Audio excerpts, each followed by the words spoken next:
Toba टेक्सिंग में शहरियों को एक ही छत तले सहूलियत फराहम करने के लिए जिला कचहरी में पुलिस खिदमत सेंटर बना दिया गया है, जिसका इफ्तिताह regional police officer Faisalabad Bilal Sadiq Kamiana और district police officer Usman Akram Gondal ने किया।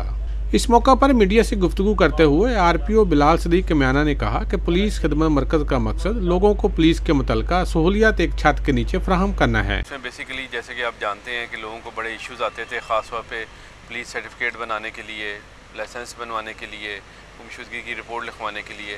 तो उस सिलसिले में ये इनको फैसिलिटेट किया गया है कि जिन लोगों ने वीज़ा का प्रोसेस करना होता है, स्टूडेंट्स ने वीज़ा लेना होता है या बाहर जाने के लिए फॉर्मेलिटी होती है कि पुलिस सर्टिफिकेट चाहिए होता है। पुलिस खिदमत मरकज में FIR की कापी, रिपोर्ट गुमशुदगी, किराएदारों का अंदराज, गाड़ियों की तस्दीक और खवातीन की रहनुमाई के लिए एक खसूसी डेस्क बनाया गया है।